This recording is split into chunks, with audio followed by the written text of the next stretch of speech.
Welcome to the Seattle Investors Club podcast with Julie Clark and Joe Bauer, where we share the nuts and bolts of real estate investing from our 20-plus years in the industry. Sit back, relax, listen, and immediately take action.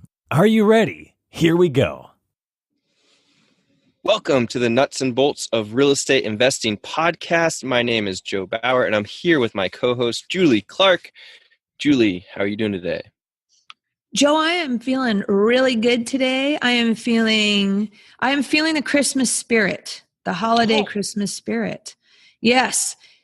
As of last night, I officially jumped into holiday season. Took me a minute because I'm so busy, but got our tree last night. And actually for the first time in years, I feel terrible about this, but I'm so happy. We actually have a big bunch of Christmas lights up at the house outside. I have always, I don't know why, I always get so busy and I wait too long to do it every year. And then, I don't really have, Buddy's kind of the man of the house a little bit. He's weak on the Christmas lighting decoration skill set. So, but this year, we finally got him up. So I'm like super feeling holiday spirit. How about you? Love it. Yeah, I mean, I'm in Florida, so I don't know how everyone else feels about this, but I have a hard time getting into the holiday spirit when it's 70 degrees outside. Right on. Where are you guys in Florida? What part of Florida? We're at this place called St. Augustine, Florida, that I hadn't heard about, but is actually the oldest city in the U.S. Just what told, and there's some cool bunkers and beaches, and it's quite a little touristy area. Nice. Well, knowing Florida, it might be the oldest city in the U.S. and the oldest people in the U.S. might live there. We're talking about Florida, right? Is there a national park out there or what? No, I was just kind of on our way to Orlando to fly out tomorrow to come and see you guys. And to party. I hope whoever's listening out there, tomorrow night we're throwing a VIP investor party and as well as inviting, of course, some of our beloved Seattle Investors Club members. So if you guys made it to the party, what up? I apologize for anything I did because you're hearing this after the fact. So I'll just say that in advance here, or I guess after the fact makes more sense. But looking forward to see you tomorrow night, brother. I'm definitely excited for this party and safe travels on your way. That's for sure. Yeah. Well, speaking of travelers, right? How's that? Speaking of travelers, we have some of the most jet-setting investors on the line with us today. That's our friend Marishka Pilch and Larry Gill of Evergreen Advisors, who just got back. What are you guys? Kauai just rolled in? Well, technically Montana, but just before that, Kauai, yeah. Stopped off in Montana on the way back, or what? Yeah, our pilot got confused, I think, and we ended up landing in Bozeman. I don't know, it was weird. We needed to go to Montana to cool off our sunburns or to that. Yeah, roll around in the snow a bit. Rub it in. What were you guys doing in Montana? Oh, just taking care of some family stuff, but right on. Well, it's all good. Well, I was just talking to all my friends because I don't know why I have this bug. Joe, I think you went last year, like to Whitefish, right? So they have this train, the Empire Builder, that you can jump on, like an overnight train, drops you off in Whitefish. Oh, cool. Right? And you go to Whitefish Lodge and do some skiing, right, Joe? It is awesome there. The skiing, fantastic. There's not many crowds. It's a huge mountain. Highly recommend it. Totally going to do that. Larry went to college, in Montana, because he's actually a Montana boy, and I think he skipped a lot of class to go skiing. Yeah. Nice. Good stuff. Yes, I am super stoked for ski season this year, ski and snowboard, with my two little knuckle draggers, I guess I'll call them. Well, one's a knuckle dragger and the other's on the sticks. But awesome, guys. Well, welcome back to the Pacific Northwest. And we're going to jump into this podcast today. We love it. We're going to talk about what you guys are up to. You guys are a special lane, always hold a special place in my heart. for your creative real estate investing and your specialty in lease options and note investing, which is what we're going to be talking about today, guys. Cool. Well, Joe, yeah. Thanks so much for having us on too. We really appreciate it. You guys no are problem. awesome. We've only been begging you guys for the last month, and we must be calling you on Aloha time. Finally got you guys dialed in here. So let's get to it. And Joe's going to kick us off. So Joe, the floor is yours. Awesome. Heck yes. So the first question, guys, is always about getting to know you more. So we'd love to hear about how you grew up, how you guys got into investing, and how that takes you all the way to where you are today.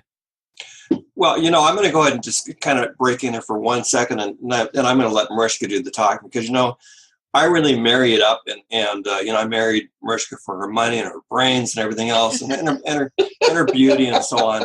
So, but anyway, as many of you that know us know that she basically is a wonderful talker and everything else. So I'm just going to say my hat's off to my beautiful wife here, and she's going to I'm going to let her explain everything. Well, I will say that Larry, we love you. Just if she says anything wrong, just kick her under the table, and we'll see what goes. I'll still be here on the side occasionally. Yeah.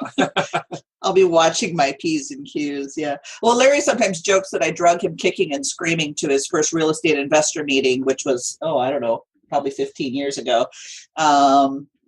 Anyway, I grew up in a builder family, so I guess I was always interested in real estate investing, but we didn't really pull the trigger probably until about 2007. That was a great time. Are you from Washington, Marishka? So I'm originally from Puyallup, Washington, born and raised. And so I've actually lived here all my life. I've had some different jobs that have, taken me around the country, but this has always been my home base. And Larry, he grew up in Montana in a little town called Harlem and moved to Seattle probably about 30 years ago. Nice. So what was your day job back in the day prior to jumping into the real estate game? Well, I kind of always balanced between two different things. One of them was I actually did originate mortgages for a while back in the 90s. And then that led me to eventually to a company that developed mortgage loan origination and loan servicing software. So that was career path A. And then there was career path B, where I worked in healthcare, primarily administration, business development, that sort of thing. And so I kind of bounced back and forth between those two things.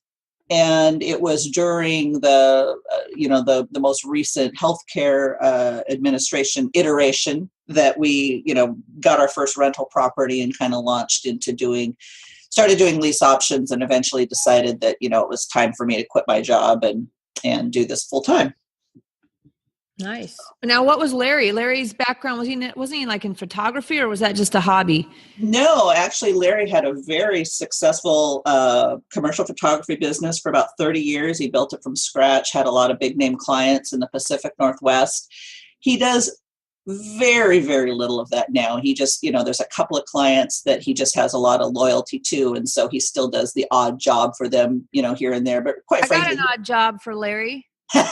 Larry, bring your camera to the party. No. He doesn't do event photography at all. Come on. It's like, his sister a lot of times, she's like, oh, why don't you come to our house and we're going to have, this party or whatever. Oh, and bring your camera. It's like, oh, gee, do you want to hire somebody, or do you want family there? Right on. Well, I have a feeling we'll twist his arm somehow. No doubt. But anyway, he's just too busy now that, we are full time, if you will, is the real estate. And that just, keeps us busy. And then, in between, we're traveling and riding our tandem bike and having a good time. That's right. You guys are bike riders. That's right. I see all your crazy adventures there on social media, where you guys always seem to have a bike with you somewhere. What do you do? What do you do? You rent bikes in Kauai since you seem to be there all the time? Actually, that's a really good question. We have looked enviously at bikes, bicyclists in Kauai, but we're a little apprehensive because you have to watch out for both the tourists who, they're gawking at everything. And so you're worried they're going to crash into you. And then the locals who drive like crazy people. So we're a little apprehensive about riding there, although we did rent bikes once in Kauai, and there's a nice little trail kind of on the east side going through Kapa'a. It's about, I think it's like, a 17-mile trail now or something like that, and goes right along the ocean and really lovely. But, they're rental bikes. And so, they were what they were. I just tried not too long ago to rent bikes in Maui for the girls and myself when we were in Maui, and they don't rent bikes to kids like under 12. Oh, really? Some weird rule there. Yeah. I don't know, liability or whatever, but all right, well, let's get on to the good stuff here. Although that was probably the better stuff, let's just say. But well, we do. That is our second office, or we like to consider Kauai our satellite office. So we try to get there as often as possible. I've noticed. Yes. No, and Larry's always wearing a Hawaiian shirt too.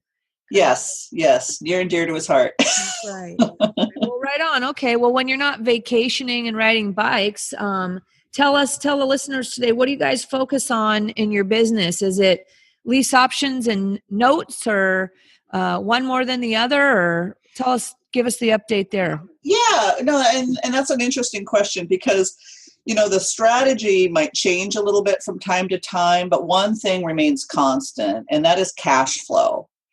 Because cash flow can give you mailbox money every month, whether you're working or not.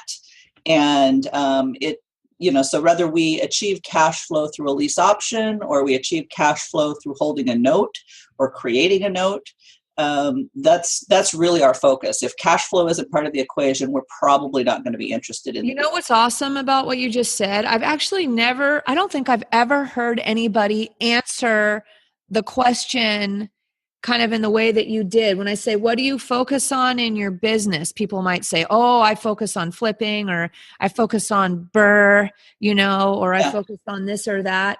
And you pretty much just said, our business we just focus on cash flow, and whatever investment tool that is that works, to bring us that cash flow. That's our business model. Our business model is to make cash flow. I like That's awesome, right? Because you need to wear, a bunch of different lenses in order to maybe make that happen, right? There is no one way to make that happen. Exactly. I mean, after the crash is when we first got into lease options, and that was just a really, really wonderful strategy for a number of years. And I mean, we made some great money, and we solved a lot of people's problems, and we got a lot of, would-be home buyers into homes, and they eventually bought. So it was a really great strategy. But, the last couple of years, the market has just been really strong, and lease options haven't been they've still been a factor, but they haven't been the major focus of our business because the market just didn't dictate it. So we kind of shifted gears, and primarily we're focusing on, notes and seller financing, and that, again, is a cash flow play. And, it just works well, and the thing is, it's not even all about real estate necessarily. I mean, we've done private notes for physicians and secured the note against their medical equipment. It's all cash flow. Nice. Awesome. Have you guys ever flipped, or did you ever? Never. We have never flipped. I mean, we've done some light rehab on a property, but I think the most we've probably ever put into any house is what, 7,500, 10,000 maybe.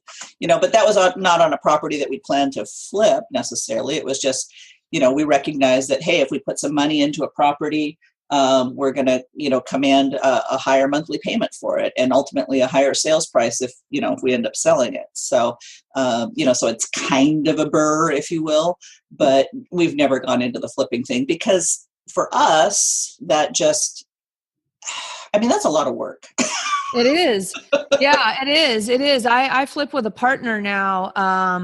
because I have, other interests as well. And I've always just felt like it's so much work that, I'm good at finding the deals. I'm excellent at brokering the deals. I Absolutely know the whole buy, hold, multifamily game really well as well. So in the flip world, I've always just, when I first got started, I started flipping, and then I realized, God, I don't know that the flippers are the ones actually making all the money. So I changed. Well, it's kind of interesting that you say that, because I was having a conversation recently with our CPA, and she said, "Yeah, I have a lot of clients who are flippers, and I have to explain to them that after taxes and everything, they really didn't make any money."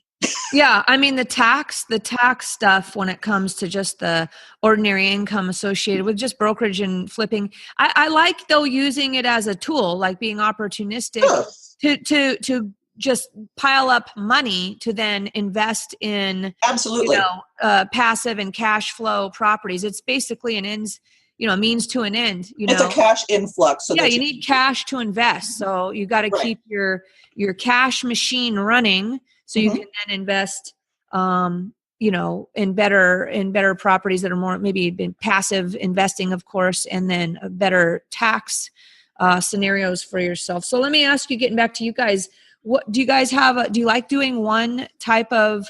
Do you like lease options better than notes investing, or you don't care? I think we're probably, I'd say we're asset and strategy agnostic. We just, if it serves the goal of creating cash flow, we're interested. But I mean, as far as like enjoying the process, right? Like some people, like in my world, they're like, "Oh God, I don't want to be a broker." I love it. I love brokerage. I like the people part of it. I don't like the paperwork part of it, but I like I just like the people part of it. Right.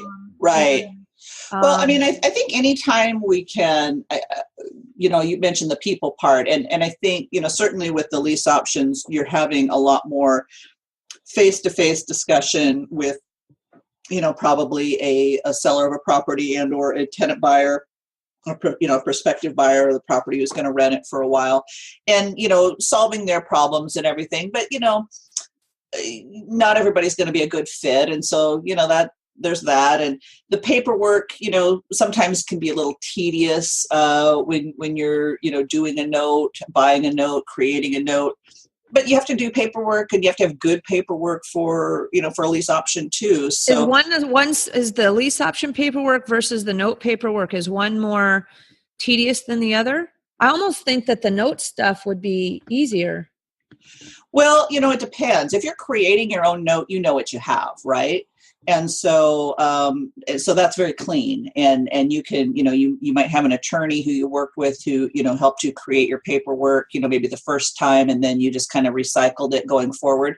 And you can do the same thing with the lease option. But if you're say I'm buying a note from someone, there's a lot of due diligence that has to occur. I mean, there's due diligence when you buy a house too, but it's a little different with the note paperwork. You need to kind of dive in. If you're buying a note that's already existing, you've got to, make sure that there's a good chain of title. You want to look at the note itself. Well, you have to do due diligence on the owner. I mean, whoever's paying the note, right? Which you don't know you do on other types of investments. You're having to research that person. Yeah. So there's a lot of due diligence that goes along with that. But I mean, that's true really of almost any investment, or there should be true of any investment. I mean, we have a friend who, I was chatting with her, and she's like, "Oh, wow, you really have to be on your game, to be doing what you're doing." And I asked her, I said, "So what do you do?" And she says, "Well, we invest in the stock market, and our broker handles all of that." I was like, "Well, okay. So your broker, they probably get paid whether you make money or not, right?" Well, yeah. And how much due diligence have you done on your broker? And how much due diligence have you done on the underlying assets that you're buying? So, I mean, it's just all a trade-off, right? Right. I mean, I think I just did a video. It's the same in wholesaling and flipping.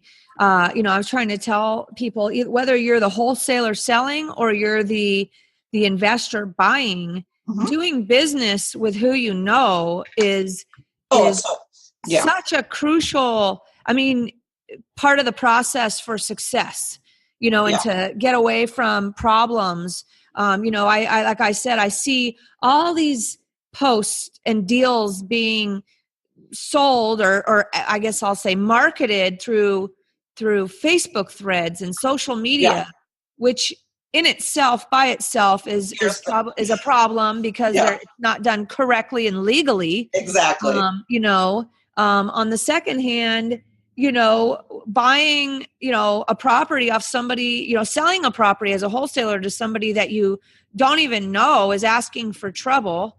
And buying a property from somebody you don't know is oftentimes asking for trouble. So, my theme for 2019 is relationships rule, right? Everybody needs to, I know that I'm not talking about networking. Okay. Right. I'm talking about relationships. My t-shirt for, I'm going to create my own t-shirt with a saying, I love relationships or something like that, because that's my focus here going forward. And, I think you guys all know this, but we've just announced a major format change with Seattle Investors Club.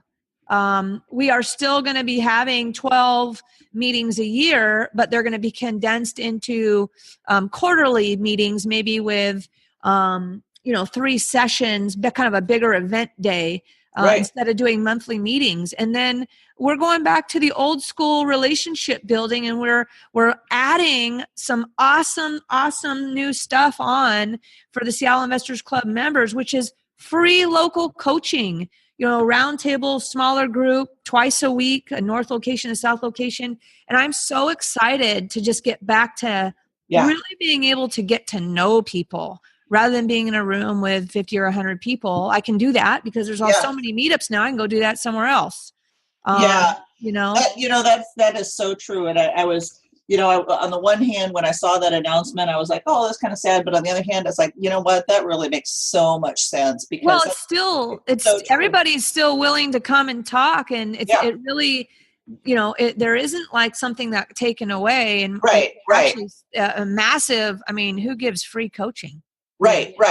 So, well, and the thing is like you say, having a relationship with someone, whether it's a business partner, or, let's face it, when you're doing real estate deals, whether they're wholesaling or flipping or lease options or a note, that's a business relationship as well. So getting to know that person really well and understanding, kind of what makes them tick and how they're going to react to a certain set of stimuli, and, can you count on them? That's a big deal. And that is part of due diligence. Yeah. And I would say, it seems like with lease options and note investing, either one of those is that is even requires more almost relationship building.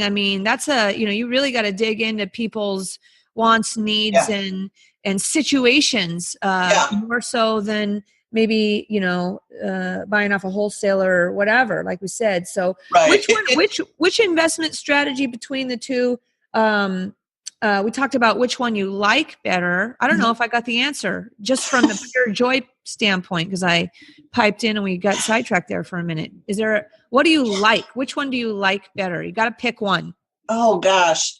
How about I pick a third and just say a deal architect? I like being able to architect a deal and figure out, what's going to be the best way to put this deal together and solve everybody's problems. And sometimes it's going to be a combination, Julie. You know what? Deal architect is a good word. That's a good word. I love it. Well, I stole it. I didn't come up with it myself, I don't think, but. Right on. Well, which between lease options and note investing is more work? Is there one that's more work than the other? I don't think so. I'll flip this. I'll say, if you're buying a performing note, there's some due diligence that occurs up front, and then you place it with your servicer, ideally, and then you just collect monthly checks, and that's it. You're done. Once a year, you give your 1099 to your CPA, and that's about the extent of it. So with a performing note, that's how that works. With a non-performing note, I mean, we had a gal who she'd run into some hard times, and we were carrying the note on her property, and she hadn't been making payments for a while, and I decided to reach out to her. And I ended up, this was while we were in Kauai. I had an hour-long conversation with her, this gal who had not paid her mortgage in almost a year. And she'd had some health issues and a divorce, and just a number of things had happened. And she thanked me probably 5 times during our conversation. Thank you so much for reaching out. Thank you so much for talking with me. Thank you for being a real person. I was apprehensive when I picked up the phone because I didn't know if she was going to, screw you and hang up on me or whatever, But I just wanted to find out, hey, what's going on? And I told her, I said, look, we're just real people. We, we hold the mortgage on your house, but we're real people. And I just wanted to reach out to you and see if we can solve this problem, So that was very gratifying. On the other hand, we've had folks who, have had a problem house that they just haven't been able to unload, and for various reasons. And when we found a solution for them, in fact, you remember one of them, Julie. You came and looked at it. Remember that house in Federal Way? Yeah, I remember that. Yeah. Well, so that house, the guy had bought it in 2007 or 8, something like that. Had done a beautiful rehab on it, and then the market crashed, and he was scrambling to try to salvage his investment. And so he put a tenant in there. He, as per usual, he didn't do much he didn't do any screening, I don't think. And the folks lived there for a number of years and paid rent on the first every month in cash until they didn't.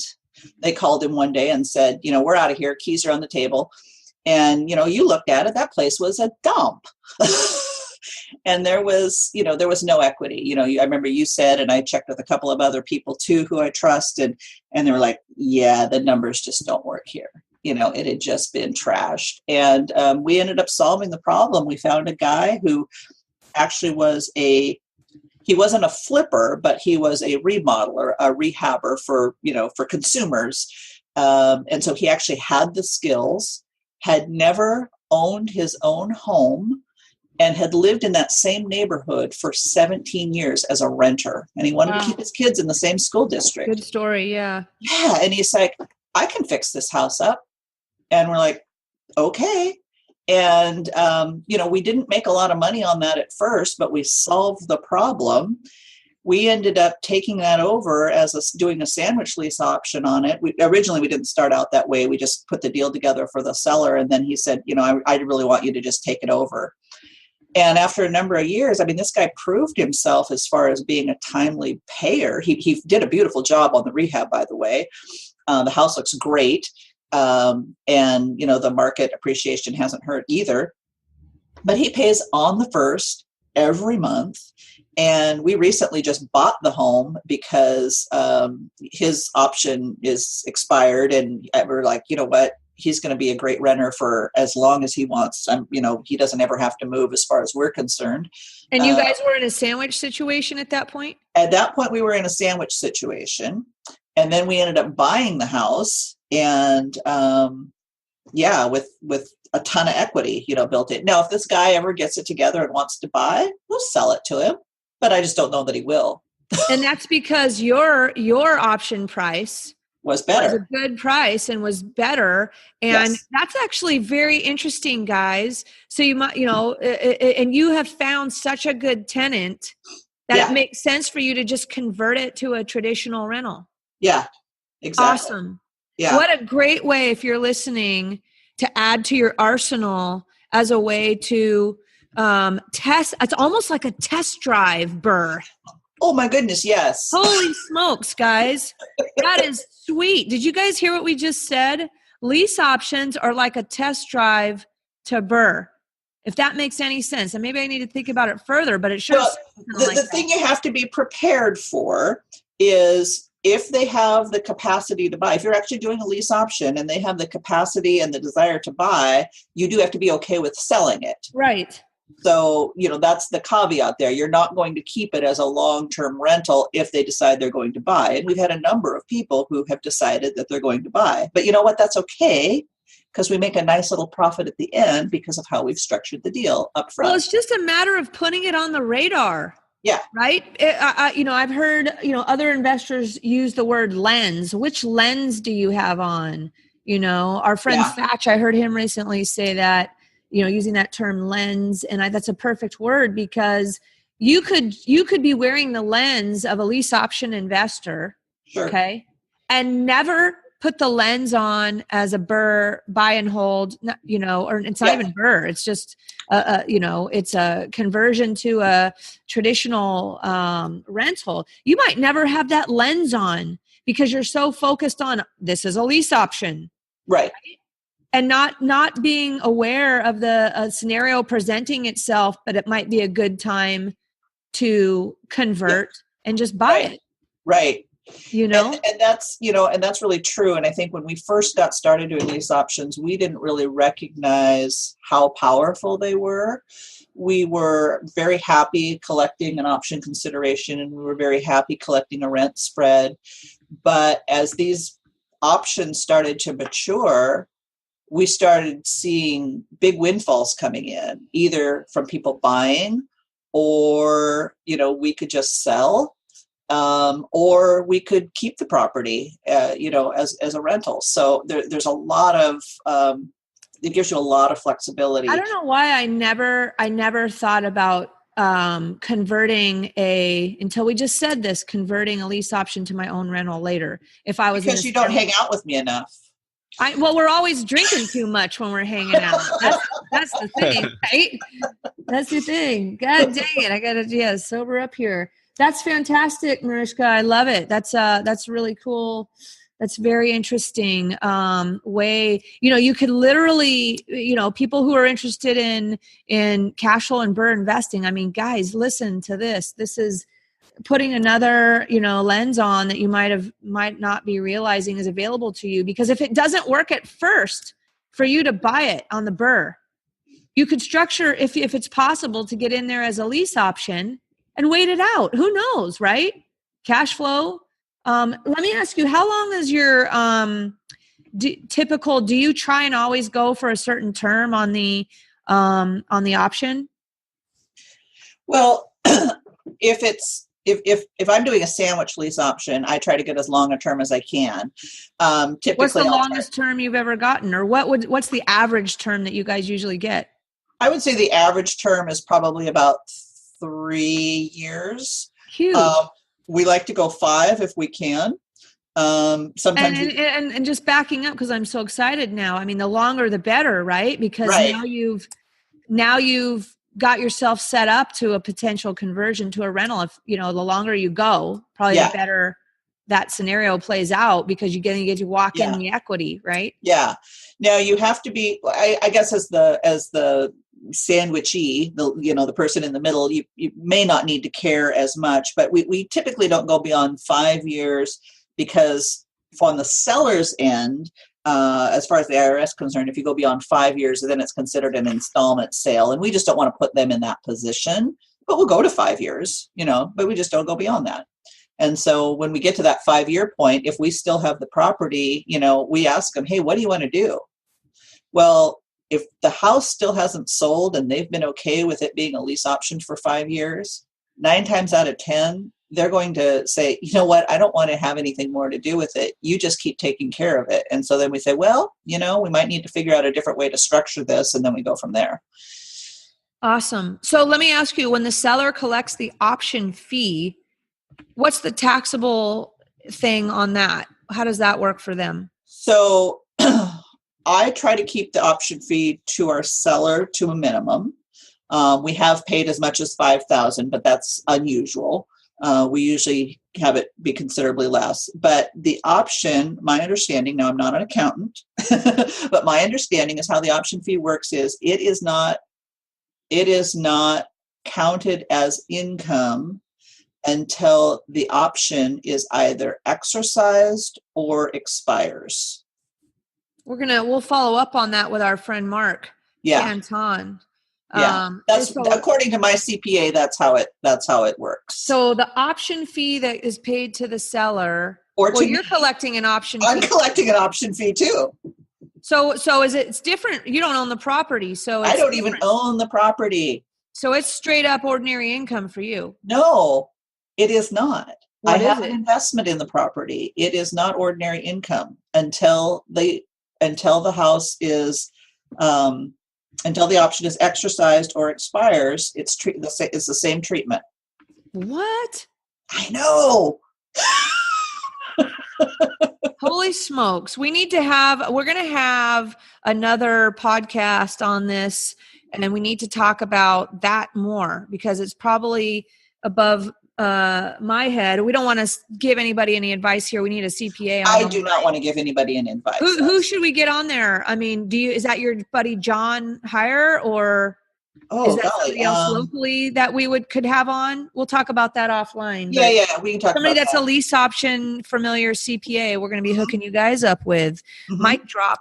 Boom. I hit it with my pen. I don't know if that worked, but dang, guys, there's some interesting stuff here that we'll be following up with you guys on tax handling of option fees and how that all works. I'm going to keep cruising here today because I don't want to, like I say, get down in the weeds on something that. Yeah, well, no, believe me, I do want to, but I don't want to say something wrong and exactly, all that sort of thing. So, yeah. But one thing significant that you did say was that the seller can't go longer than a 5-year term, or it creates an installment sales situation for them. So that doesn't mean, now what happens though, Marishka, if they do 2 years, or let's say they do 3 years on the option, and then they extend for another 3 years? Is that crossing the line? That would still be doing the same thing, as far as I know. I've never had that exact situation come up, but I'll tell you what I have had come up is we've come to the end of 5 years,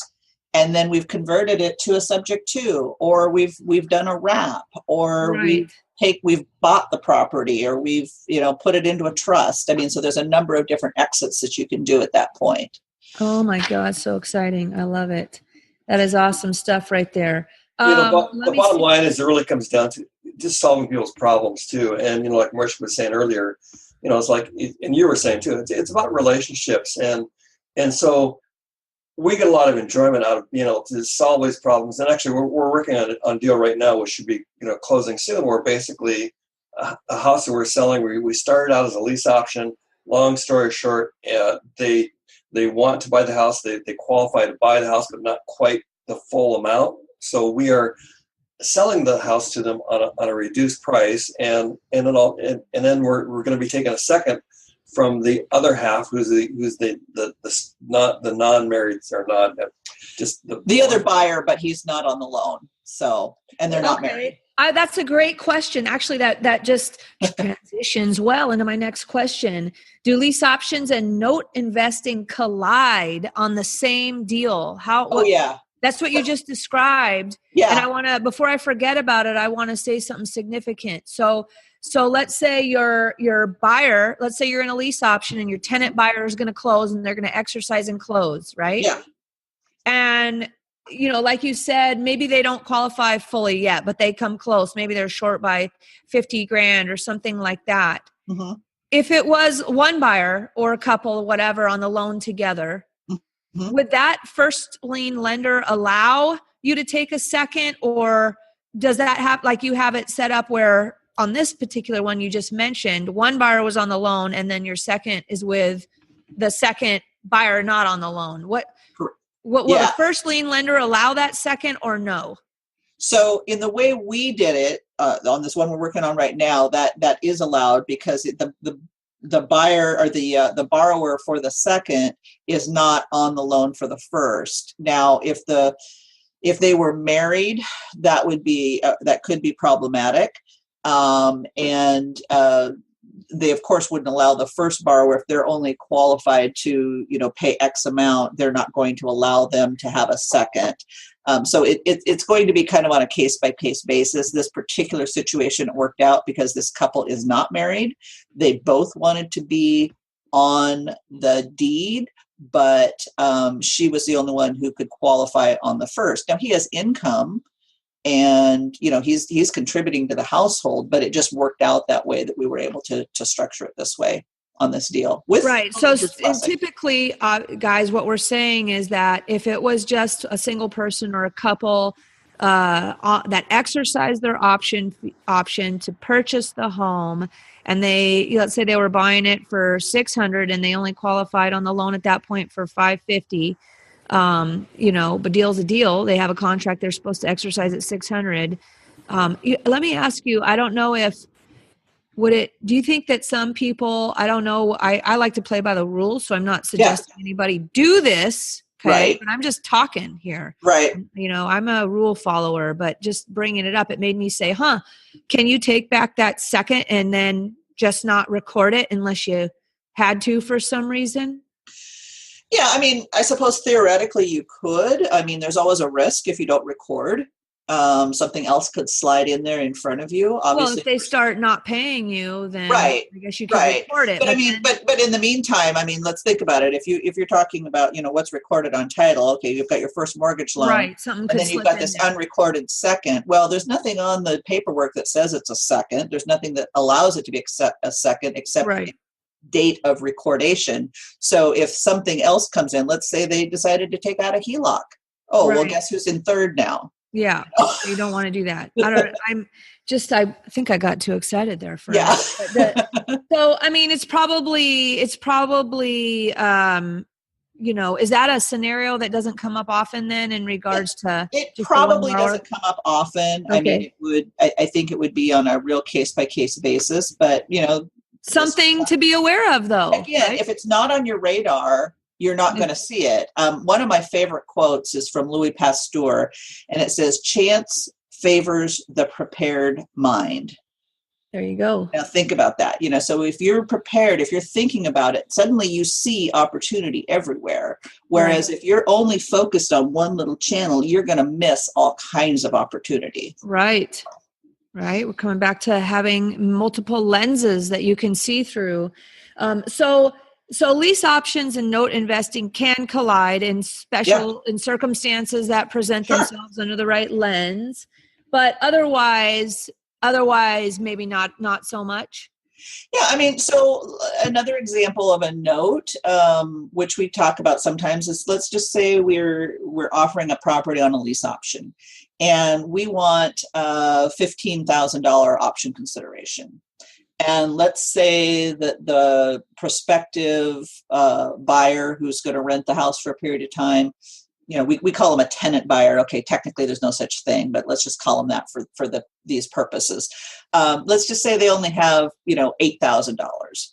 Okay, we want 15. We look at their income. We look at their debt to income ratios, and if it appears that they have sufficient income to support an additional monthly payment, we might create a note for the $7,000 difference. Interesting. We can still get them in at $15,000, but they're paying $8,000 up front. Now I've got an additional stream of cash flow. Right. Now I have there are people who get all wigged out. I know, I think it's wonderful. I love it too. But we have people who say, "Oh, but that's not secured." Well, who cares? You just created money. And you weren't going to get it anyways. Otherwise, you're not going to get it. Yeah. Right. But I guess to me, because I'm a little maybe like to be nice so much that, I don't know that, I guess I don't want to hurt that tenant buyer either. Right. No. So, but there's a difference between somebody being able, I guess, if you think about it, to afford something and then versus I'm not going to put they have in their pocket. Just because they don't have the extra $7,000 cash at this time doesn't mean that they can't afford it because they have. There are many people who make a very good income and they fritter it away on Starbucks and fancy cars and Seahawks tickets and all of those things. There's nothing wrong with that. But if they'd rather own a home, then, we have that conversation with them and we say, look, I don't want to take money out of your grocery budget, But but it looks like you can swing this. So you tell me, can you swing this? Do you want the house? Are you willing to do what it takes? You know? Nice. Interesting. I mean, it's all good stuff, right? You guys Yeah. can all roll however you want. But again, these are just like giving you some things to think about, some opportunities that you might not be aware of, where there's little cash flow hits that you can grab, right? This is all good stuff. Let me ask you, what happens when you go to, have you ever had a situation when you go to have that lease option exercised? Because a lease option can be whatever term it is, right? I'll tell you guys in a minute about something I got going on, but have you ever had a situation arise where the property, when they go to exercise the lease option and put their more traditional loan on, that it doesn't appraise? We've never actually encountered that. However, we have had people inquire about that because, for example, we did a lease option on a house here a year or two ago. The guy came from Ohio, and after the market, Ohio got hit, they got decimated by the housing crisis, and his house lost 50% of its value. Now, obviously that didn't happen in Seattle. And we said, well, we don't anticipate that happening, but I recognize your concern. So we came up with a solution, and we basically said, look, if we will continue to honor the terms of the lease option. And I wrote it right into the paperwork that we would honor the terms of the lease option until such time as the market corrected and the house could appraise. Nice. And so they could just continue renting. They wouldn't be earning anymore. They wouldn't be, Well, I mean, let's talk about it for a second, though, because we just came out here in the Seattle market. We just came out of a situation where stuff wasn't appraising all the time. Yeah. And buyers were having to pay the difference in cash, right? Yes. So this is interesting what's going on right now for me. So I've got a listing, okay? It's in Northeast Seattle. My seller, not super motivated. It owns this stuff free and clear. You know what I mean? Yeah. No burdens, no big needs, wants his price. Great house, mid-century modern house. And, I got him an offer came in at 25 grand less than the list price. Okay. Yeah. And list price is, 675, got an offer at 650. Nope, he's not going to take it. I'm like, God dang it. This is ridiculous because the market is definitely 650. So what you're telling me, guy, is that you want over the market price in a market right now that is adjusting down by at least probably 10%. So, what am I going to do? I'm thinking to myself, what am I going to do? I hate having this thing out here with my name on it, days on market. And I know. The house is great. And I'm getting continuous traffic. Still, people slamming in there. Well, I was able to work this type of scenario. I have a buyer, a homeowner in the neighborhood that loves the house because it's mid-century house and wants it really bad. He owns another house nearby. And what I was been able to tee up is essentially a lease option for my listing. Okay. And so what I have going on is that this guy wants to buy, the buyer wants it so bad, but it's not a great time just to sell his house because we're in the middle of winter. Right. So what I did is I structured a lease option, okay, at $675, and the rent starts January 1st. So now whatever rent and it's a 6-month minimum lease term. So that's 6 months of rent at, I'll say, $2,300 or so that they're going to charge in the rent. That adds to the purchase price. So he's getting his purchase price to $675 because the guy is planning to make it his long-term house, and he realizes paying a premium. He's cool with that because he wants it really bad and he wants to stay in the neighborhood. On top of that, now, not only is my seller getting their list price, which is 25 grand higher than market, they're adding to that by collecting rent for 6 months. So now we're up to whatever, right? Yep. I got him a 5% lease option fee. So if the guy peters out, the buyer, right, it puts my seller in the same position as if they were having to sell it at the lower market value currently. So That's they're awesome. not going to be hurt at all. And the seller is allowing the buyer to start making improvements to the house with his approval on their dime. I mean, it's like, so and the lease option term is only 12 months. So not only that, so now I'm getting them way over the list price in a market that's declining in value. Right. Okay. And so I'm going to collect, and I'm basically dual agent. Everybody knows it, because that I'm able to, not only that, I'm giving back the seller part of the buyer's commission. So now add that on top for the seller. This guy loves me now and owns a bunch of property. But on top of that, now I get another listing because I'm going to be selling the buyer's house in February. There you go. Well, Boom. I mean, exactly. And so, I mean, as a realtor, you know that the value of a home depends on the amenities that it offers, right? But and I'll say the key though. The best amenity you can offer is financing. Right. But what's interesting is he's not really offering. It's almost like a different spin on a contingent offer, contingent home sale. Right. It's much safer for my seller. Yeah, much safer for my seller. Is going to be safer always. Right, and then with a contingent home sale, you're just getting the list price. Maybe you can charge more. Yeah. But in this situation, we're getting a kick-ass huge premium. But right? if the house doesn't sell on a contingent offer, who's left holding the bag? Right. So it's my seller is loving me. I mean, there's some motivation. The clincher is though that there's some motivation of this buyer who wants this house. Yes. But, in any neighborhood that could be possible. You just have to know how to talk. If you're the listing agent, you got to know how to talk to the buyers and offer up these types of scenarios, right? Home run for the buyer, home run for the seller, home run for me as the agent. Yes, I'm not collecting passive income and all that other stuff, right? But you're getting an extra kicker. I just got myself up. First of all, I got a listing sold that maybe I might not have otherwise been able to sell. Then I'm getting dual agent fees on it. And then I'm getting another house to sell.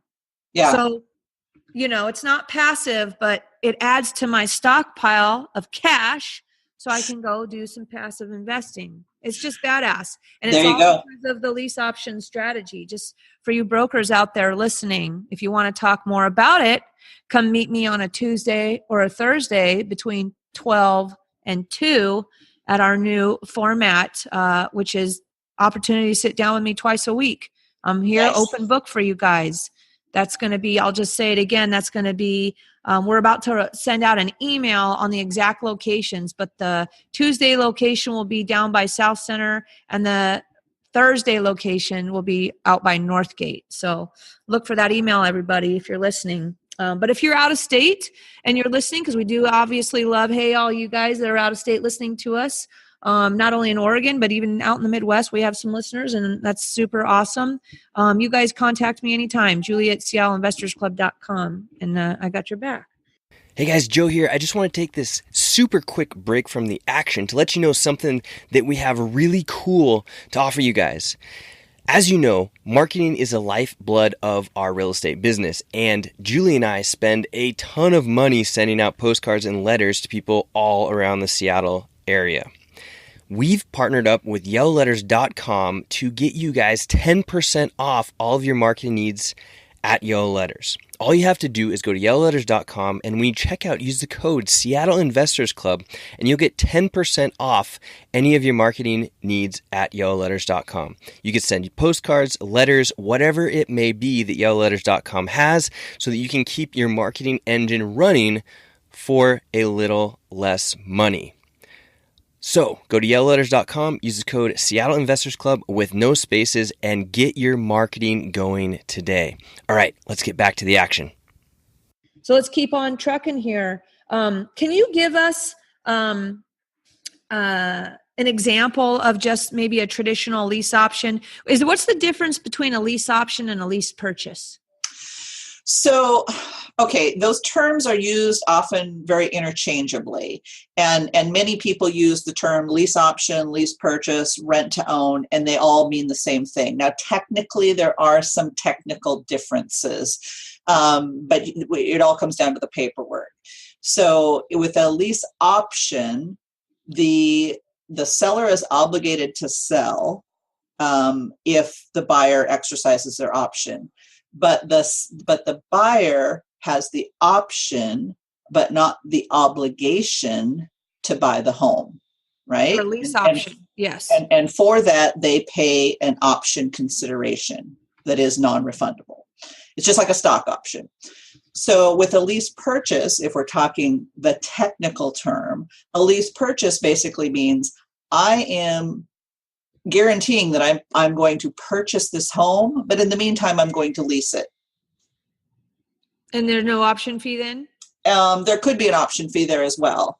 There's so many different ways to structure those that it all just really depends. But the difference really comes down to, the lease purchase is technically, I mean, if you're using it explicitly with the way it's done, and I think the way it, I don't know, I'm not a realtor, so I don't know what the Northwest MLS forms exactly say, but a lot of the brokers that I talk to say, oh, well, the buyer has to buy in a lease purchase. So, well, I guess that would mean legally, I'm not a lawyer, disclaimer, but from a broker's standpoint, then that would mean, because you can still collect an option fee, and option fees on lease options are non-refundable, right? Correct. Most of the time.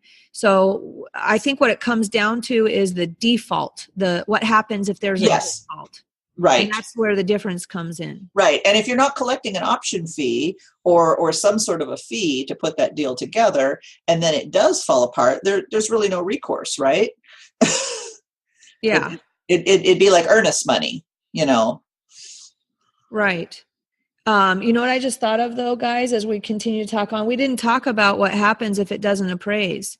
So I want to just go back to that for 1 second, guys. So you've got a few options then, right? Well, I'll tell you what we just did, because I'm in a scenario, right, where I just did that deal, where I'm doing that deal, right? And I pretty much know it's not going to appraise as the broker.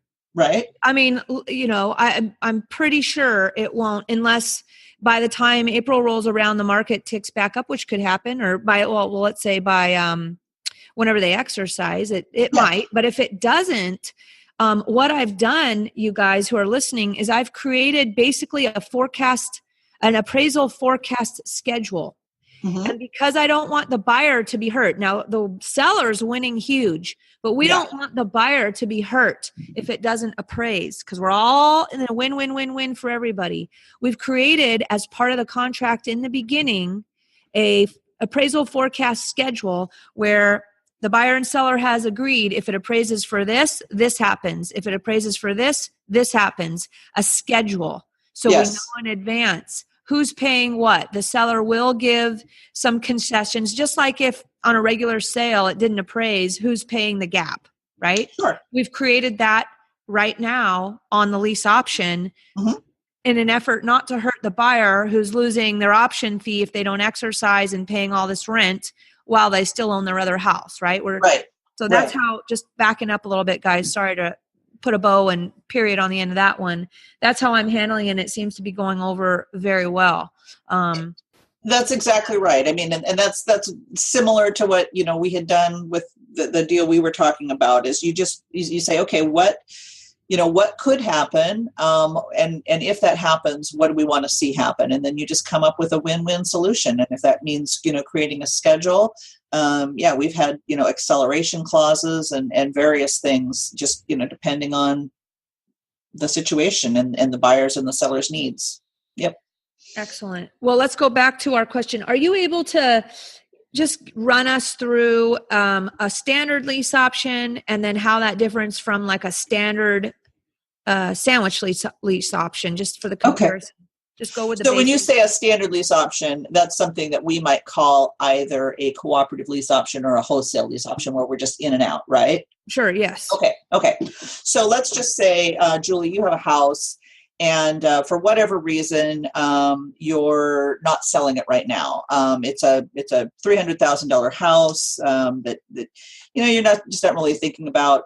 Maybe you have financing on it at $300,000, and so you can't afford to pay a because you're not a realtor, okay? And so you can't afford to pay a realtor, or maybe you just I'm a landlord, and Clear. Yeah, and or maybe you just want to have cash flow for a while, or maybe your tax situation is such that you don't want to sell it this year. You'd like to sell it next year. Okay. But in the meantime, you don't want to have a tenant in there and then have the turnover and then have to fix it up and get it ready to sell. Tired of being a landlord. You're tired of being a landlord. So, so we might structure a lease option. We find somebody who wants to buy a home, who has the capacity to buy a home, but they're just not qualified right now. And that could be a number of different reasons. It could be that they need to improve their credit score. Maybe they have some credit issues from the past, or they don't have enough credit. It could be that they haven't been on the job long enough. I mean, we've done lease options with folks who have 750 FICO scores, so they should be able to qualify, but they just haven't been on the job long enough. Call an entrepreneur, guys. All you tech guys and software developer chicks and dudes out there that are quitting your day job. Before you do that, remember, when you go into real estate as your full-time gig, you all of a sudden just took away your ability to qualify for a loan. Let me just digress for just a quick moment and tell you a quick story about that. So we had a guy who he was, let's just say he was essentially in tech.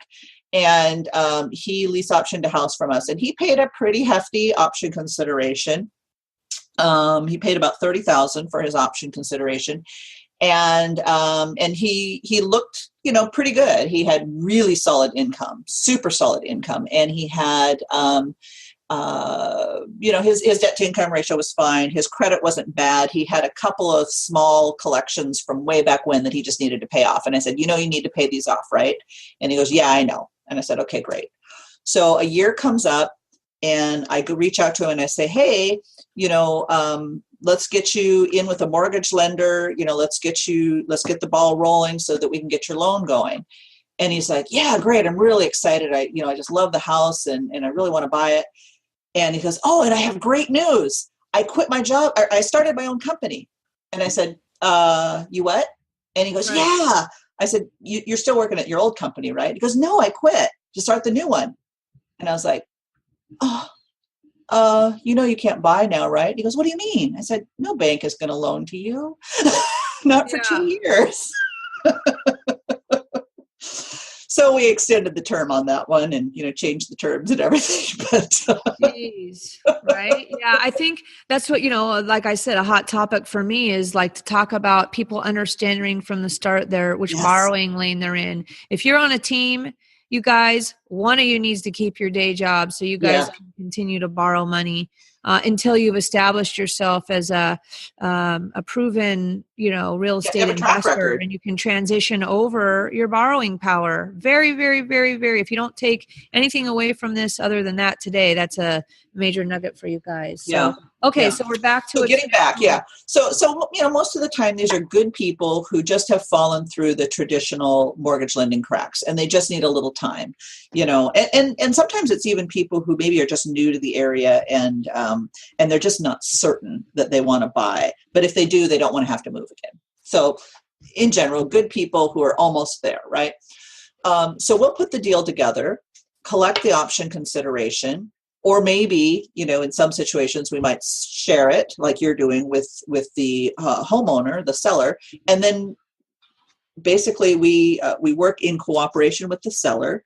So we'll lease option the property, and then we can either just sell that contract to the end user, the buyer, the prospective buyer, or we can structure it where we create the paperwork with the buyer, and then we assign that back to the seller.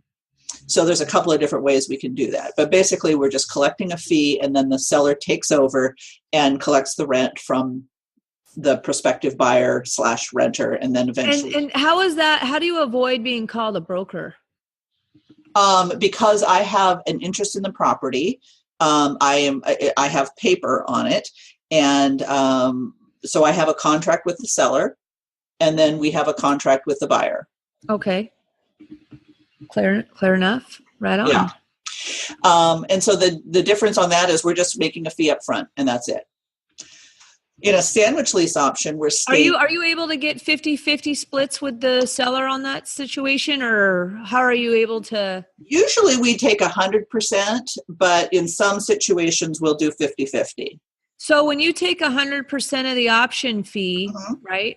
Yeah. Then that's the question. Are the option fees can be either applied to the purchase price or applied to the down payment, or how do you, or not applied at all, or not, it's just a poof. I mean, to the buyer, they're paying that. Yeah. So it adds to their purchase price, essentially. Right. Right. But how do you, do you, when you're doing that, do you basically, let's say it's not going to apply at all, then you structure the purchase price where you know that person's not overpaying some insane amount, or it doesn't really matter on lease options because you can charge a premium? Yes and yes. I mean, I don't worry about it as much. I mean, we'll have that conversation with the buyer. You know, a lot of it's going to depend on the seller, right? As well as the buyer's going to know, right? Because they're paying this money, and then poof goes to nothing. Yeah, and we want to be very upfront with them about what's happening. You know, many times they're happy to, just have, because let's face it, there aren't the opportunity. There aren't a lot of lease options around. And so they're happy to pay that, and they're happy to pay that premium. Now, we usually like them to feel like they're getting something for it. And so let's just say that the option fee is $10,000, and you were happy, Julie, with $300,000. We might price it at $310,000, and that $10,000 applies toward the purchase. Right. So you see how that works? Yes. Right. Yeah. So that's it. We're in and out in that situation. And that's either, depending on what part of the country you're in, you might call that a cooperative lease option because you're cooperating with the seller, or you might call it a wholesale lease option because you're just kind of in and out. A sandwich lease is different. Let me ask you, how do you determine what the option fee is for people who are listening? I think the answer I might know, but tell everybody how do you have like a starting point you try to go for, and then you back it up from there depending on their... Yeah. Do you remember the Magic 8 Ball? I love the Magic 8 Ball. That's what I use. In fact, I think I'm going to get one for the party because that sounds like a fun thing. Thank you. I'm going to write the note down for that. Get 8 Ball. And for some of you old 1980s, 1990s people, an 8 Ball is also like then they used to call that a Old English 800. The malt liquor. Might grab one of those too. Right. I digress. Okay, I wasn't sure where you were going with that one. So you start off. Do you try to collect like 2 or 3%, like a percent, and then back it up from there, or what? Yeah, I mean, it's kind of a finesse thing where I look at market conditions. I look at what the price of the home is. If you're talking a mid-range home, not Seattle mid-range, it's hard to get 5% on an $800,000 house. It's possible, but it's hard. It's very easy on a $200,000 or $300,000 house. I'm getting 5% on a $675,000 house, right? Because you figure if we're applying it towards the down payment, we're going to put 20% down. Yeah, for somebody who's planning to do 20% down, that shouldn't be an issue. Yeah. So, there's so many factors that come into it. How long do I want to sit on this? How quickly do we need to turn it over? If we, I'm happy making a quick, $7,000-8,000 but obviously 15, 25 or more is better. So it really just depends on what my situation is. There's no hard and fast rule about it. Why would you decide? Now, I'll let you explain what a sandwich lease option is the difference, but then let us know how you would, I would imagine most of the time you would prefer to go for a sandwich because there's a bigger payoff for you. But in what scenarios, is that true, what I just said? Or how do you decide? Does it just present itself as either one way or another? That's kind of... crystal balls out onto it pushes you one way or another, or do you always go for sandwich and, Yeah, no, that's a really good question. And I think I think the opportunity, if the opportunity is there to do a sandwich lease option, we're going to do it. And what I mean by opportunity is this. First of all, the seller has to agree. And typically they're going to agree. But I also am going to be looking at, opportunities to arbitrage. Now, I just injected a new word here. Julie, I'm sure you know what arbitrage is, but just in case, I'll explain it for everyone else. That's basically making a spread between one payment and another. So let's just say, you're earning, 4%, which is crazy, from the bank, and you're loaning it out at 10. You're making a 6% arbitrage, right? So if there's an opportunity to arbitrage a home in terms of the lease option spread, the monthly rent spread, and or the ultimate sales price spread, then we're going to go for a sandwich lease option if we can. If there isn't that opportunity, or if it's just, I just don't want to deal with this house, or I don't want to deal with these people, I'll probably just unload it. Right. So each situation is different. What I like about what I find interesting, which I think some people, personality types, just love it. It's like a crossword puzzle on every single one. Yeah. I realize that flipping homes is a little bit crossword puzzle like, because you get to go in and rearrange a floor plan and that kind of thing. But if you don't want to deal with contractors, guys, lease options is a fun way to get into that flow of crossword puzzle stuff, I guess I'll say. I mean, I would say I like having a flip partner, and I love the deal structure, like you said, the deal architect stuff as well. So yes, that's why I'm high up on. I'm just so excited, and we're going super long today because this is so fascinating to me. Cool. Speaking of arbitrage, I want to throw in a little arbitrage in there for all you people that have huge tax bills. Like I certainly have had freaking enormous hundreds of thousands of dollars of tax bills in my lifetime. I'm talking about in 1 year. Yep. I'm not saying, I'm just telling you what I've done before. You guys can talk to your CPA and your attorney and whoever, your mama or whoever else, that you want to talk to about this. But arbitrage, I have taken when I was going to have like $150,000 tax bill that I had to pay, I had my CPA calculate what the I believe it was a progressive penalty would be. And that, let's say it was going to total 6%. And then I went and loaned that money out at 12%. And made 6% and paid my penalty, but made an arbitrage of 6%, right? Nice. On that. Yeah. Little fun stuff for you guys there. Well, and that's another, that reminds me of something. I mean, one thing that you can do, like if you have a bunch of notes, and maybe they're just small notes, maybe they're, $20, $50, $80,000 notes, or more, you can earmark that cash flow to pay off certain things. So let's just say you have a car loan, or let's just say you have a student loan, or let's just say you have a utility bill or a mortgage of your own or something. You can earmark those notes to pay off those things, which is kind of cool.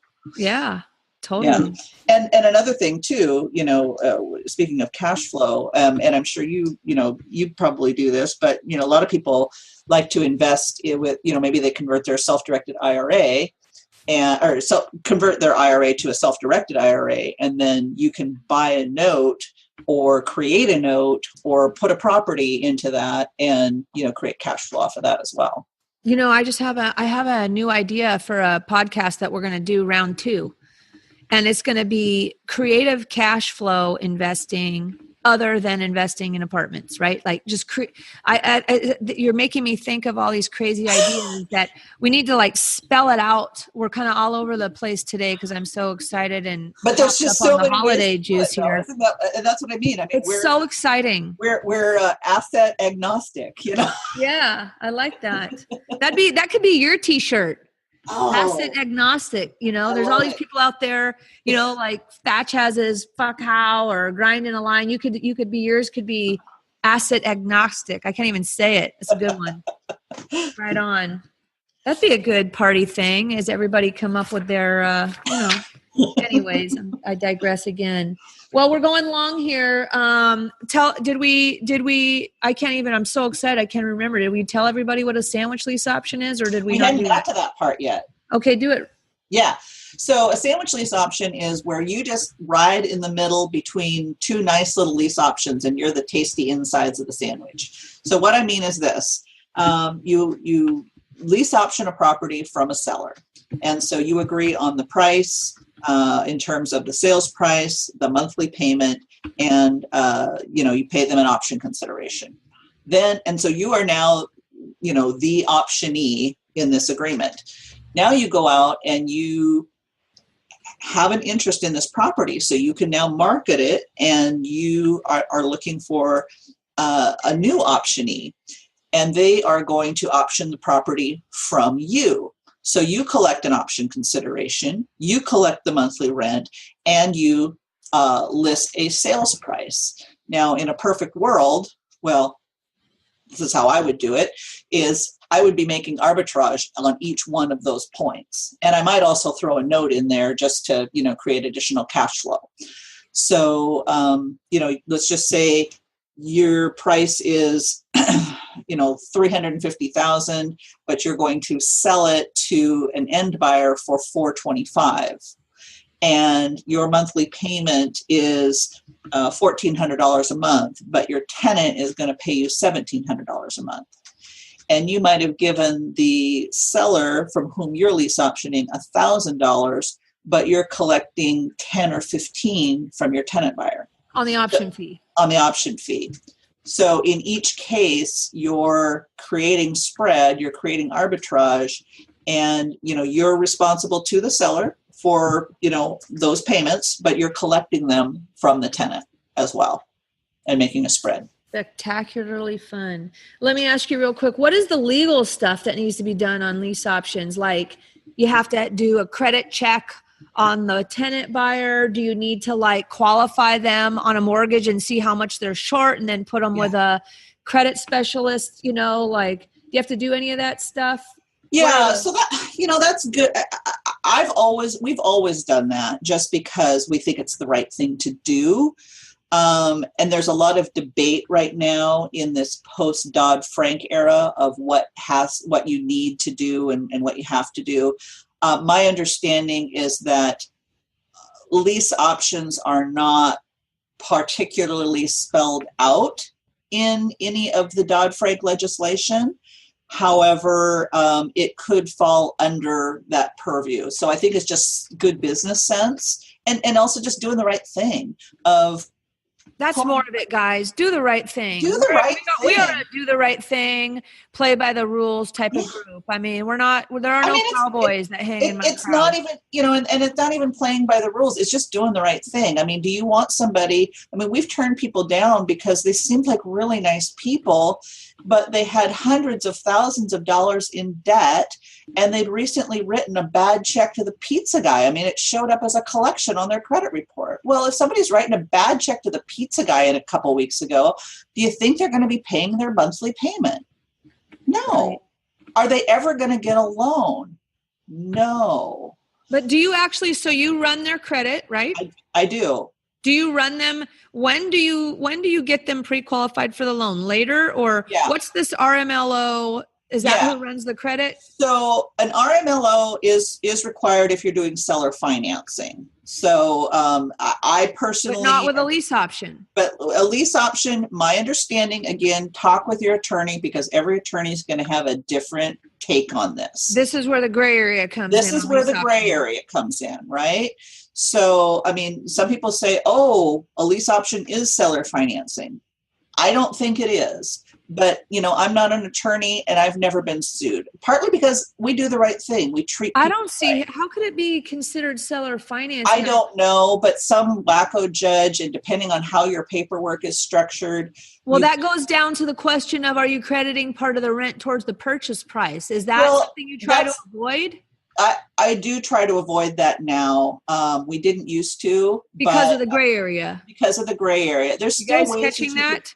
there's still ways you can do it. You just don't want to call them rent credits. You want to call them seller concessions when it's time to sell the property and put together I mean, you guys need to reverse back in this podcast and go listen to what she just said. That's like very meaty right there, right? Be careful with crediting part of the rent towards the purchase price. Yeah. Instead, use different language or call Marishka. Better yet, call an attorney. Call Marishka first. You want to get the ideas, but and not every attorney is going to be up to speed on lease options. I mean, not every attorney is up to speed on seller financing. Let's face it. Right. So, you really need to be careful about who are you talking to, Well, speaking of, do you have a local attorney that you like that is in the knowledge that you can tell everybody that you can share with the crew?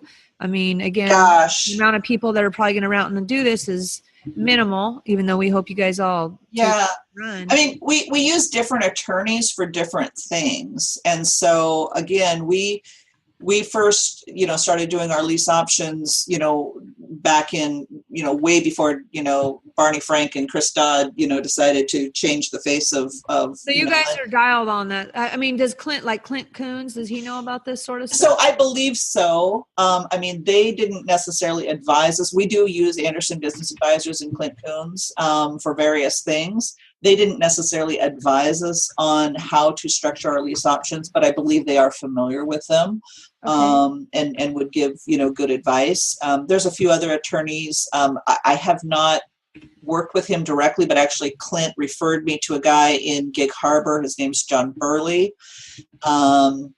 Let's see. We've done whoever's listening out there, if you play around with lease options or you know of any attorneys, hook us up down at the bottom of the show notes. Joe, what do they do to do that? Make a comment. How do they do it? We're sharing. Everybody should share. Just make a comment at SeattleInvestorsClub.com/58 down the bottom. Cool. There you go. Awesome, guys. Let's all help each other. That's what we're all about. Remember, relationships. That's right. That's right. Okay, so you got to be careful with that. You check their credit, but again, and you want to check their debt to income and make sure that that they are, that they can afford the place. I'll run financial calculator. Again, I used to be a mortgage broker, so I can do that. What does the RMLO do? Is that somebody that you pay a fixed fee to?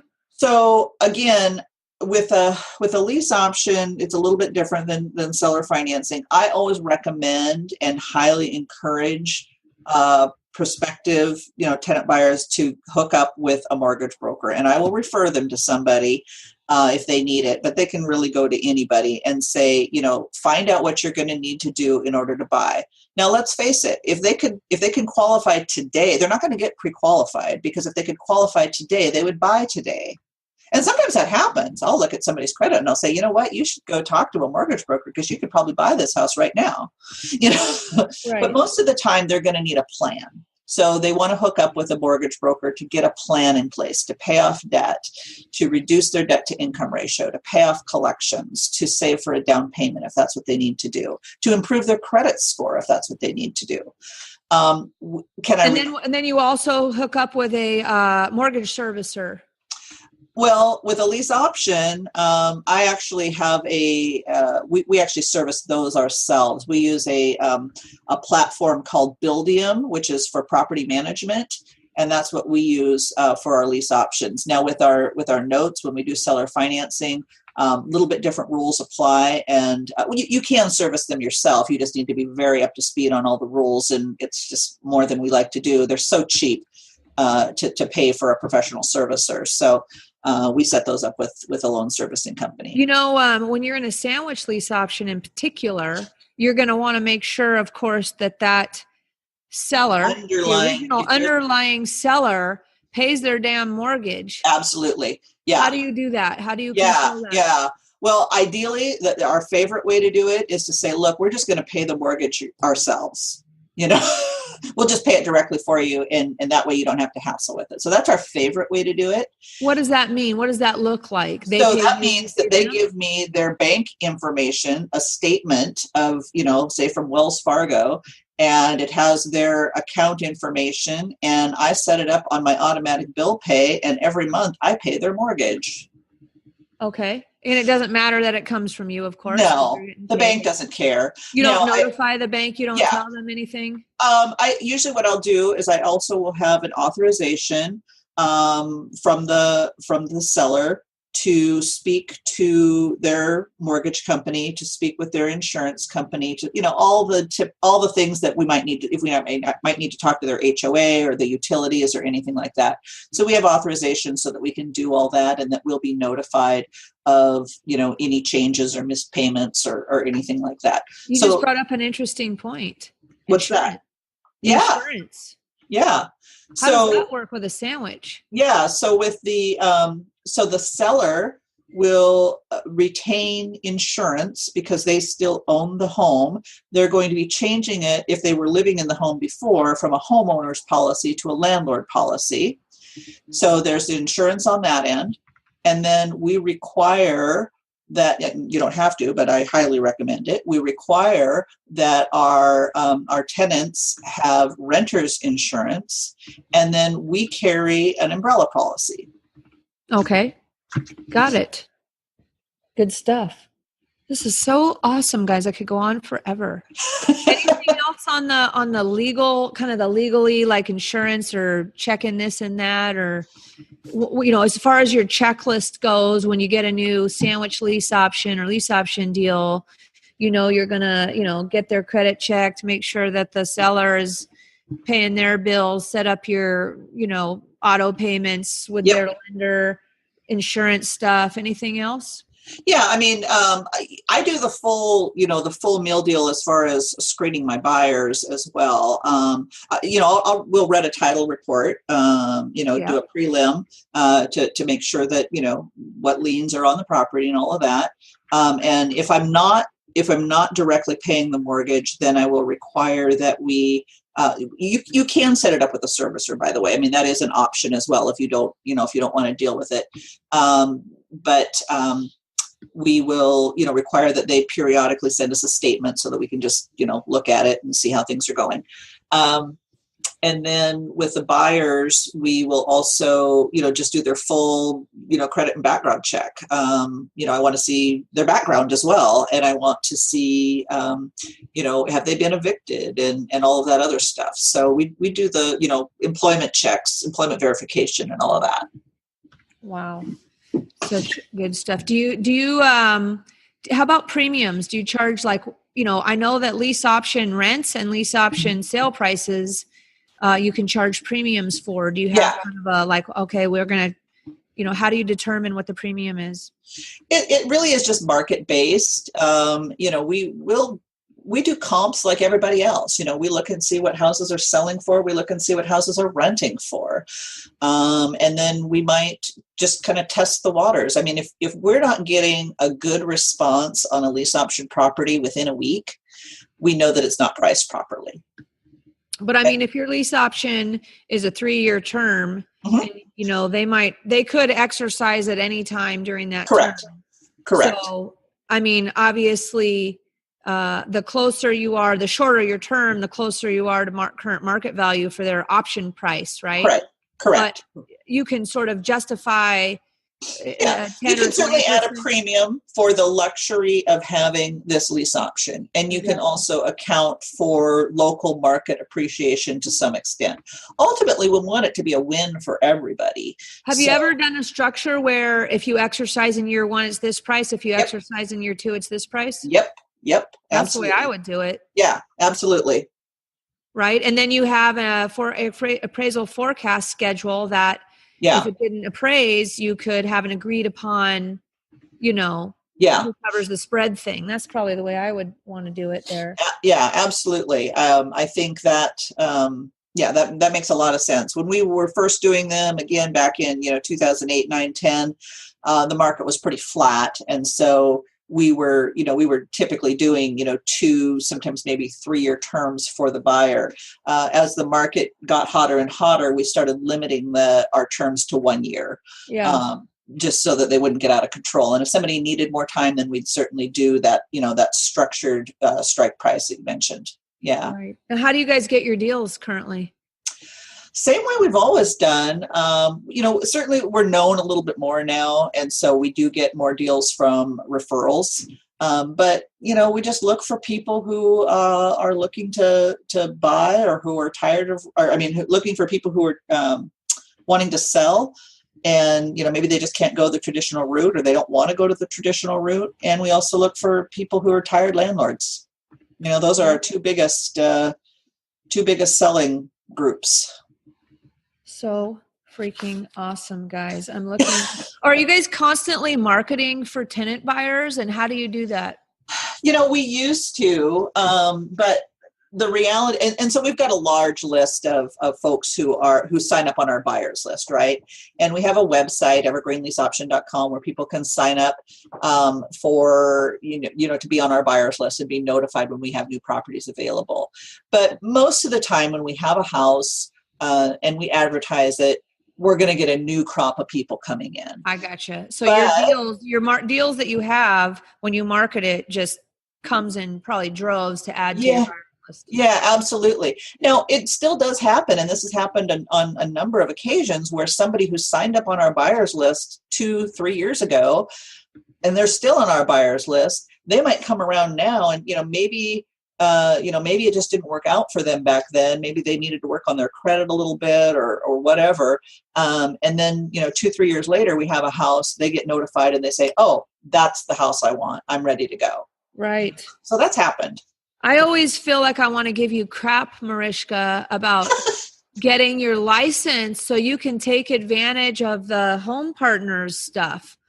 You guys know what Home Partners is? Home Partners is a website that basically is a lease option kind of, they have MLS listed properties that are within the areas they're willing to buy and take down properties, right, which are tied to good high school districts, I believe, is how they determine. But it's literally like an MLS for lease option potentials. And I always thought, Marishka, man, you should have all these lease option buyers that you should get your damn license, or you should work with and partner with yours truly.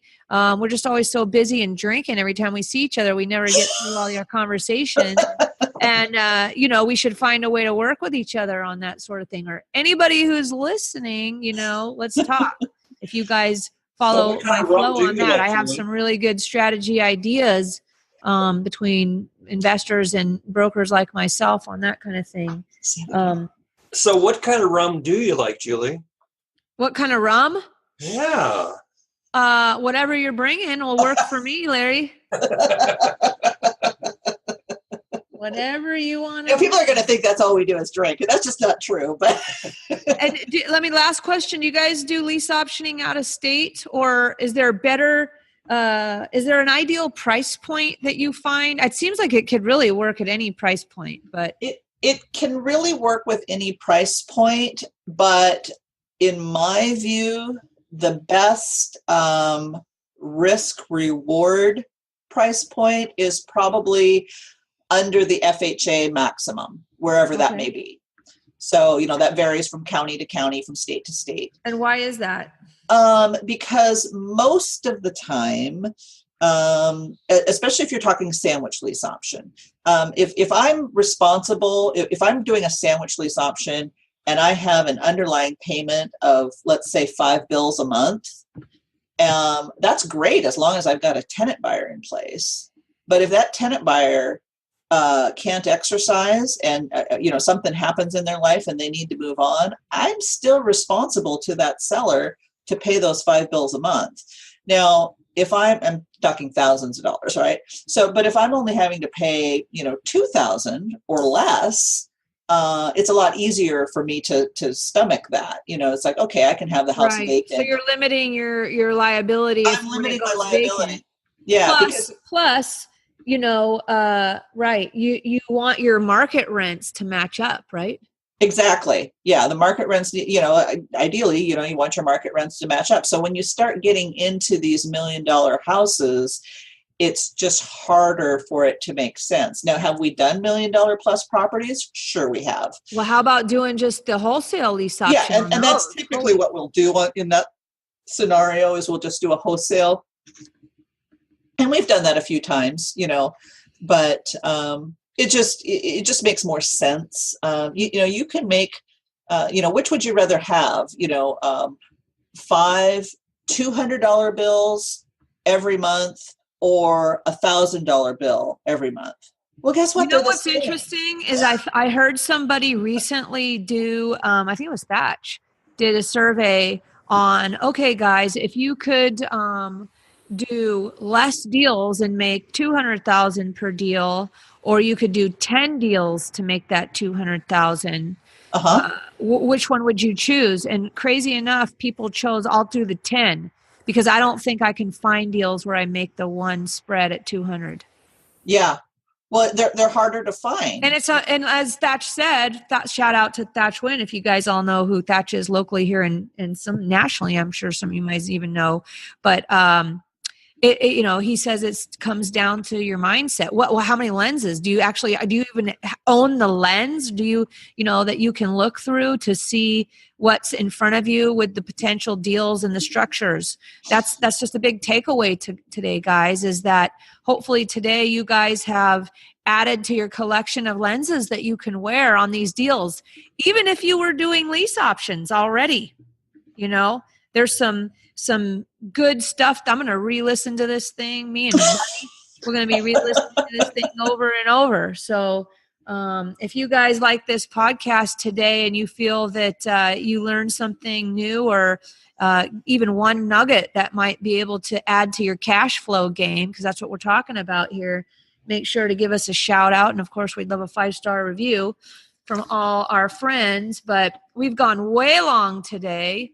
I don't know how many push-ups and sit-ups Joe has done of this podcast today, but I think we're going to have to wrap it up here, mainly because I got to go pee. So let me just be honest about that. But I love you guys. I can't wait to see you guys. Oh, we love you too. Tomorrow night. Yeah, looking forward to it.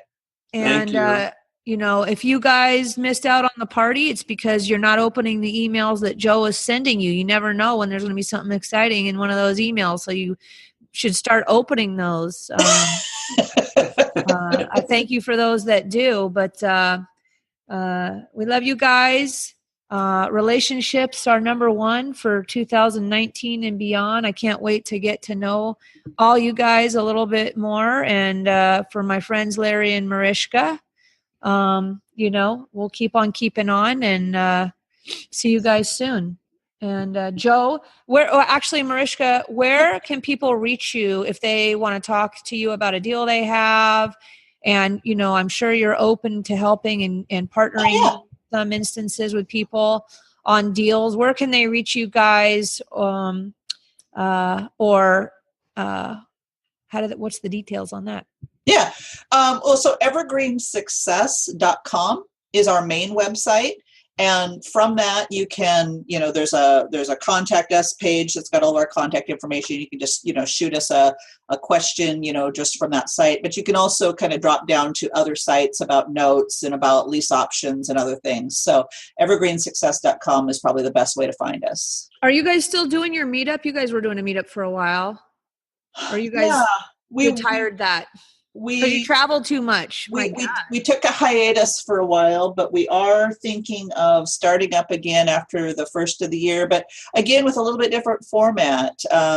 We think that there's folks who maybe are a little bit further either down the investing trail or who maybe their business, they're basically not wanting to learn, we got a lot of folks who wanted to learn, fix and flip, which is not what we do, but they would show up at our meetups, which is fine. We welcomed everybody, but we wanted to kind of get into a little more meaty discussions. And so, just looking for just a different type of folks who, maybe are, looking to diversify or, maybe they're not even in real estate, but they recognize that real estate's a good opportunity and, just have a kind of a conversation about, different opportunities for people to invest more passively and create cash flow in their lives. I see where you're going. Well, how about this, guys?